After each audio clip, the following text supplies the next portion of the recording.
Assalamualaikum warahmatullahi wabarakatuh. Kami dari kelompok 5 akan mempresentasikan cara tumbuhan mempertahankan diri dari serangan patogen. Sebelum memulai presentasi, kami akan memperkenalkan diri terlebih dahulu. Kelompok 5 terdiri dari Dimas Sakti Raihan Akbar dengan NIM 149, Nadia Rahma Aulia dengan NIM 151, Ade Novian Wibowo dengan NIM 154, Alivia Surya Damayanti dengan NIM 158, Salsa Bila Nuraini dengan NIM 160, Dimas Rahen Wiranu dengan NIM 161, dan Septia Alia Wardani dengan NIM 167. Dalam pertumbuhannya, tumbuhan seringkali mengalami gangguan dari berbagai patogen penyebab penyakit, seperti kelompok jamur, bakteri, virus, nematoda, mikoplasma. Secara umum, tumbuhan dapat bertahan dari serangan patogen tersebut dengan kombinasi sifat pertahanan diri yang dimilikinya, yaitu satu sifat-sifat struktural yang berfungsi sebagai penghalang fisik dan menghambat patogen yang akan masuk dan berkembang di dalam tumbuhan.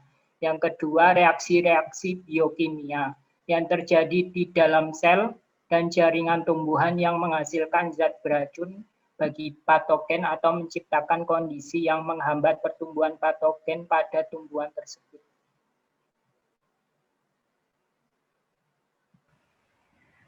Yang selanjutnya ada pertahanan struktural. Ini dibagi menjadi 3. Yang pertama, struktur pertahanan sebelum ada serangan patogen. Yang kedua, struktur pertahanan sebagai tanggapan terhadap infeksi patogen. Yang ketiga, reaksi pertahanan nekrotik hipersensitivitas.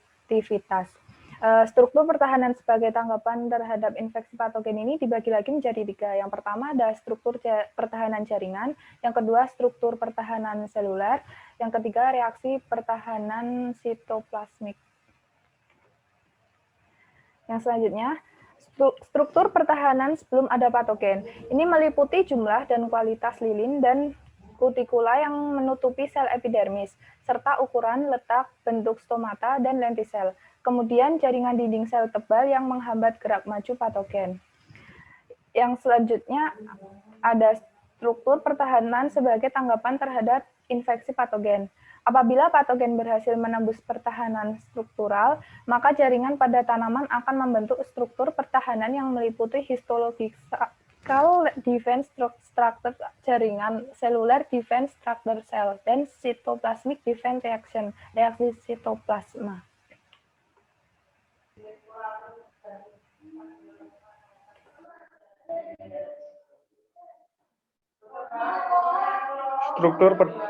Struktur pertahanan sel melibatkan perubahan morfologi di dalam dinding sel atau perubahan yang berasal dari dinding sel yang diserang oleh patogen. Namun, mekanisme pertahanan ini memiliki kemampuan yang terbatas.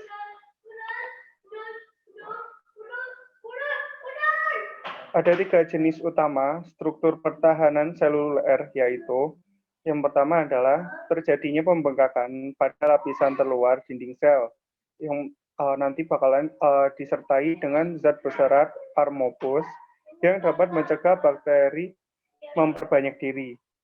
Yang kedua adalah dinding sel yang menebal sebagai respon terhadap beberapa jenis virus dan jamur patogen. Yang ketiga, kalosa papilla yang terdeposit pada sisi bagian dalam dinding sel sebagai respon terhadap serangan jamur patogen.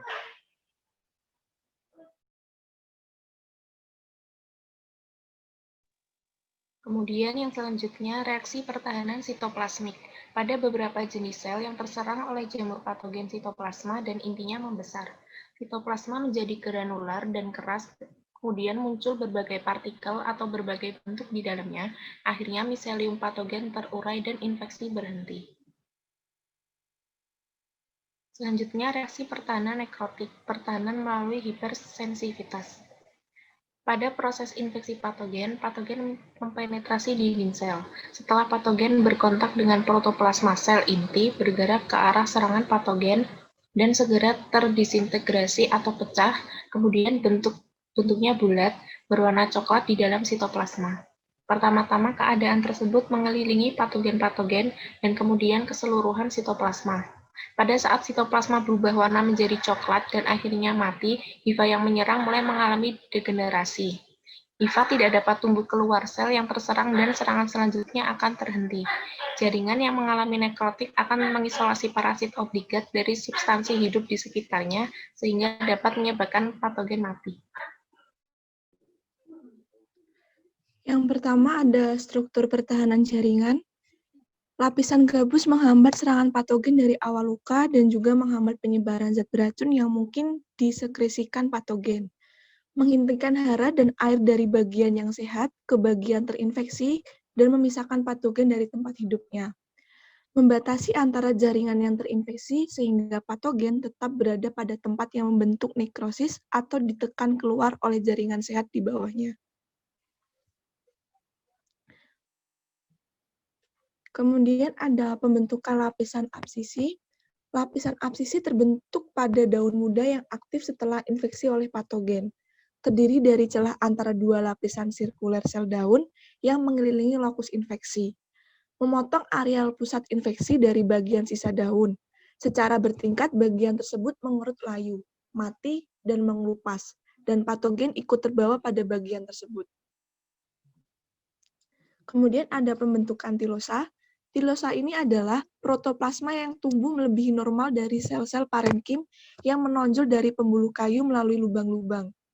Terbentuk di dalam pembuluh kayu pada tumbuhan dalam keadaan stres dan selama penyerangan oleh jenis patogen vaskular. Mampu terbentuk sangat banyak dan cepat di depan patogen sehingga dapat menghambat perkembangan patogen selanjutnya.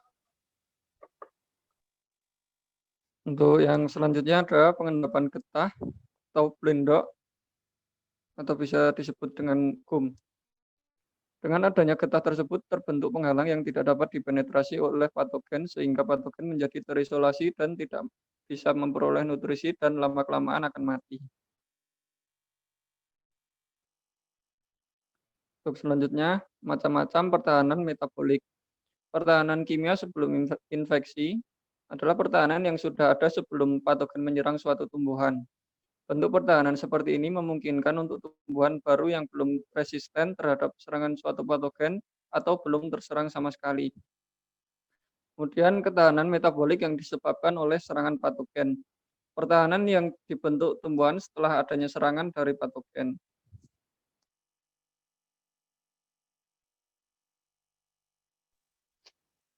Pertahanan kimia sebelum infeksi.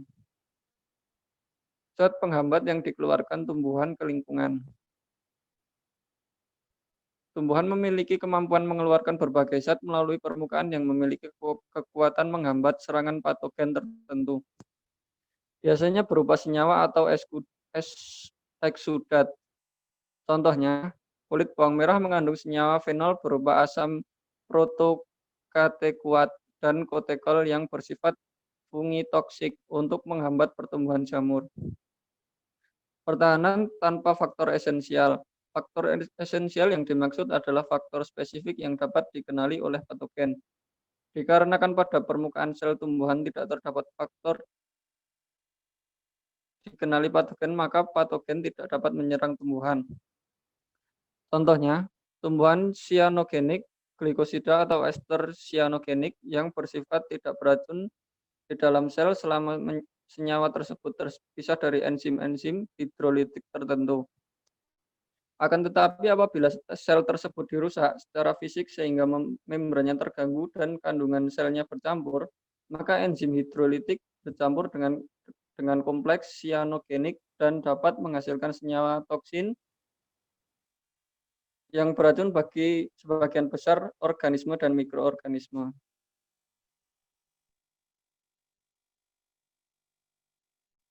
Dan yang ketiga yakni tidak adanya reseptor dan bagian sensitif inang, yakni tumbuhan memiliki sifat spesifik terhadap toksin tertentu. Apabila toksin tersebut mengenai bagian sensitif sel, maka dapat menyebabkan tumbuhan menjadi sakit dan menimbulkan gejala-gejala tertentu. Gen di kultivar rentan inang yang mengkodekan kepekaan terhadap racun, namun apabila pada tumbuhan tersebut tidak memiliki bagian sel yang spesifik atau reseptor terhadap suatu toksin tertentu, maka tidak akan terjadi tumbuhan sakit. Dan selanjutnya yakni tidak tersedianya unsur hara esensial bagi patogen. Apabila pada suatu tumbuhan hanya menyediakan unsur hara esensial bagi patogen dalam jumlah sedikit, tidak menutup kemungkinan bahwa tumbuhan tersebut akan sakit. Namun, apabila penyakit yang berkembang nantinya hanya sedikit. Contoh, pada bakteri busuk lunak yang menyerang kentang. Apabila kandungan gula reduksi yang dihasilkan kentang berjumlah rendah, maka akan berpengaruh terhadap penurunnya infeksi bakteri karena gula reduksi tersebut yang digunakan bakteri untuk bertahan hidup. Selanjutnya yakni ketahanan metabolik yang disebabkan oleh serangan patogen. Inhibitor yang dihasilkan tumbuhan dalam responnya terhadap kerusakan patogen dibagi menjadi beberapa. Yang pertama yakni pertahanan melalui peningkatan kadar senyawa fenolik. Fenolik merupakan antioksidan alami termasuk juga golongan flavonoid. Senyawa fenolik pada tanaman berperan dalam meningkatkan ketahanan tanaman dan menekan perkembangan patogen. Senyawa ini dapat menjadi racun bagi organisme lain yang bekerja dengan mengganggu fungsi protein sel. Senyawa fenolik yang terdapat pada tumbuhan tidak sehat tapi dihasilkan setelah terjadi infeksi disebut dengan fitoaleksin. Fitoaleksin dihasilkan oleh sel sehat yang berdekatan dengan sel-sel rusak dan nekrotik untuk mencegah patogen berkembang. Aktivitas senyawa fenolik dapat ditingkatkan oleh cekaman lingkungan maupun infeksi fungi.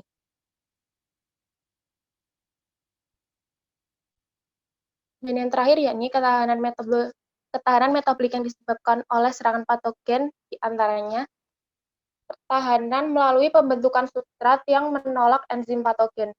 Ketahanan tumbuhan terhadap beberapa jenis patogen ialah akibat dari adanya senyawa-senyawa yang tidak mudah diuraikan oleh enzim-enzim patogen.